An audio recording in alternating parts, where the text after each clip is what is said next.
Welcome to Crossroads Politics here on WTHR Plus. I'm Emily Longnecker. Dustin Grove is on vacation. As I'm taping this on Friday, Indiana House Republicans are caucusing. Officially, we don't know why, but we have heard from lawmakers that they expect to discuss a special session to redraw Indiana's legislative districts. The House is meeting today. The Senate held their caucus on Wednesday, but another poll has come out saying the public is not interested. According to the poll, a majority, 60% of registered voters surveyed nationally, said they opposed mid-decade redistricting, with 64% of Republicans and independent voters saying they wanted a ban on it. That's from 2,000 voters across the country, Republican, Democrat, and Independent. The poll also surveyed an additional 400 to 500 voters in 5 states, both red and blue, and found 60% of the voters who supported Donald Trump in 2024 said they wanted Congress to enact that mid-decade redistricting ban. And it clearly shows that voters, even in red states like Indiana, don't want this mid-cycle redistricting.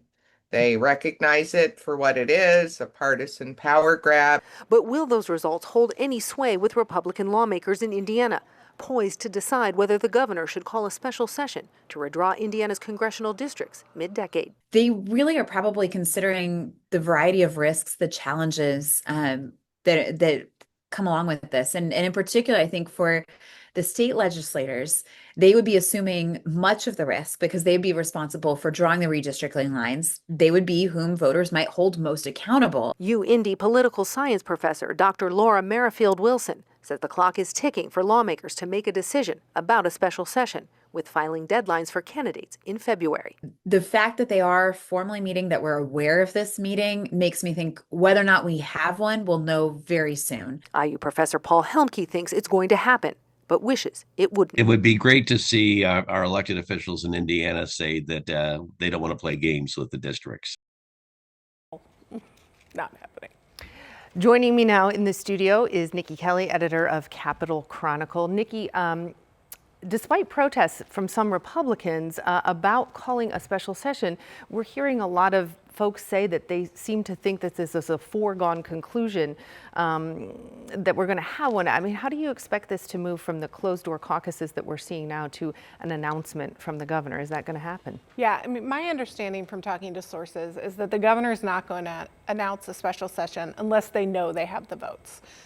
There's just no reason to call them in if they know that if they don't have the votes for new maps.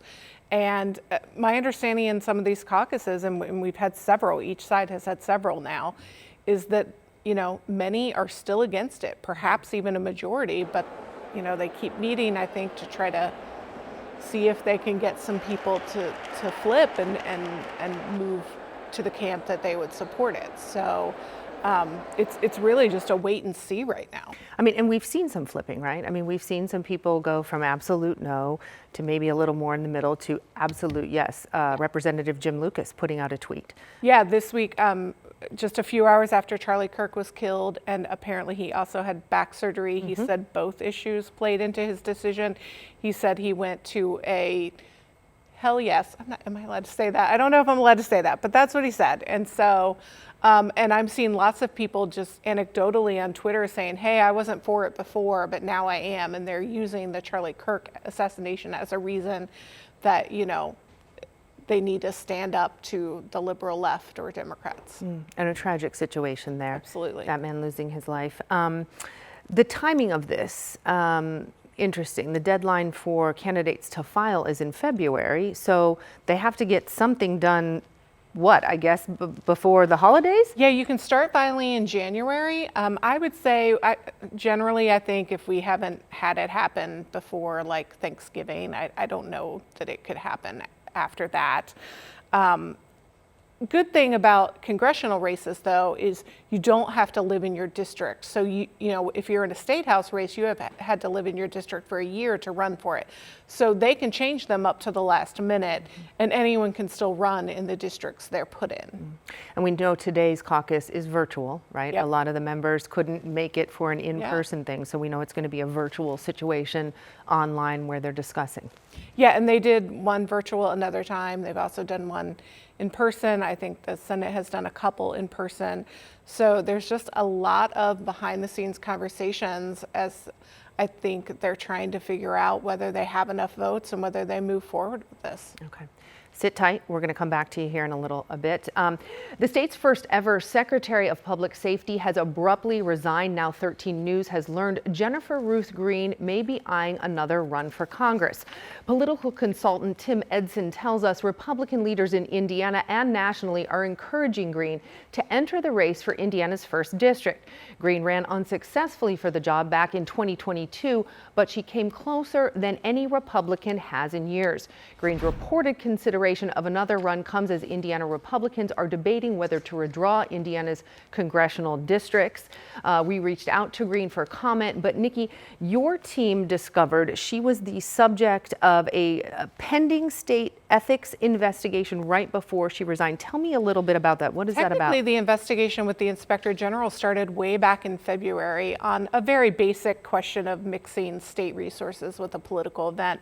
But then it expanded, and sometime in mid-June, the governor's office learned of that investigation, did their own sort of internal look, and in July, they had Jennifer Ruth Green sign on to a remediation agreement that laid out all the allegations of the Inspector General's investigation, and they said, here are some things you need to do, and we're going to let you keep your job until we hear about the end of that investigation. Okay. And then what happened is on Thursday, the governor's office was sent a wrap up from the Inspector General's office saying what they had found on the personnel side. So the Ethics Commission really only looks at ethics laws, or they can also forward things for criminal.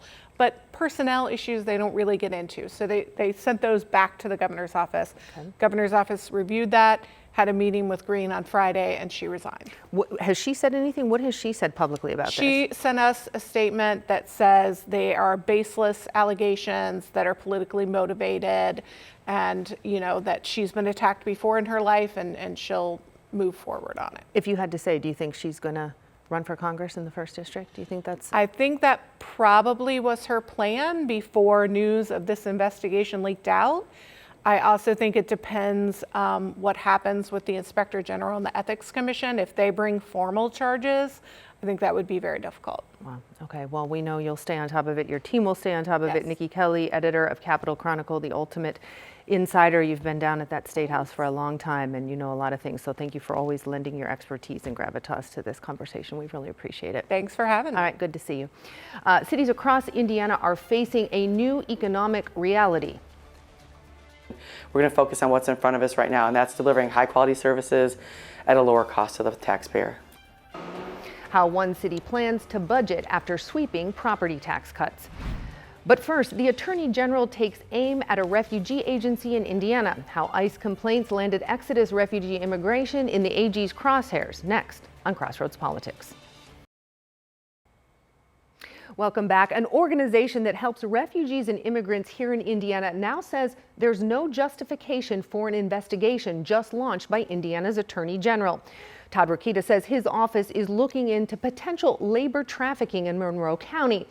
They're also investigating possible interference with immigration and customs enforcement operations. That's why he says he's issuing a civil investigative demand to Exodus refugee here in Indianapolis and Bloomington. According to his office, recent ICE operations faced several challenges. A statement from Rokita says in part, quote, "An investigative demand is not an accusation of wrongdoing. Our focus is on uncovering facts and rooting out potential wrongdoing." In response, Exodus Refugee says Exodus is in fact one of the few organizations in the state of Indiana that assists victims of human trafficking. To be clear, refugees and immigrants are part of our Hoosier communities, whether Todd Rokita wants them here or not. Still ahead, teaching kids an important life skill. We are talking about preventing deaths that are easy to solve. From the State House to Central Indiana schools, the push to keep kids safe. But first, Indiana's cities are trying to navigate a new financial future after this year's legislative session. I sat down with Carmel Mayor Sue Finkham to see how they plan to do it. That's next on Crossroads Politics. Cities across Indiana are looking at the impact of property tax cuts on next year's budgets. The city of Carmel has its proposed budget ready to go, outlining where cuts are expected. I sat down with Carmel Mayor Sue Finkham this week to talk about what lies ahead.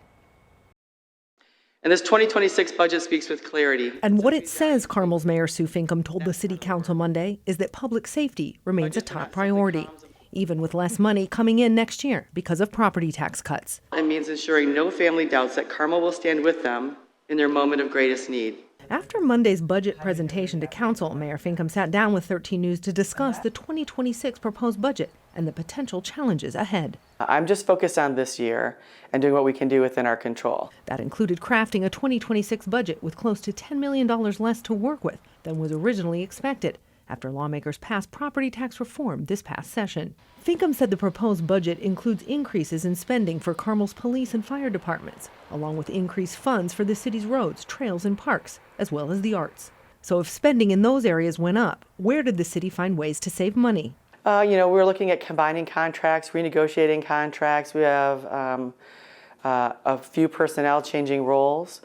So we really have sharpened the pencils more than anything. Carmel resident Allie Missler watched Monday's budget presentation online. I was relieved that no significant changes to public safety were going to happen today. But Missler questions how much savings Hoosiers will really see after 2028.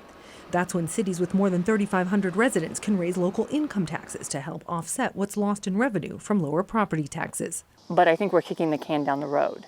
How much those local income taxes could go up is an answer Mayor Finkham doesn't have yet. We'll know a little bit more in future years because I know the state legislature is looking at different ways to tweak the system. What the mayor can say.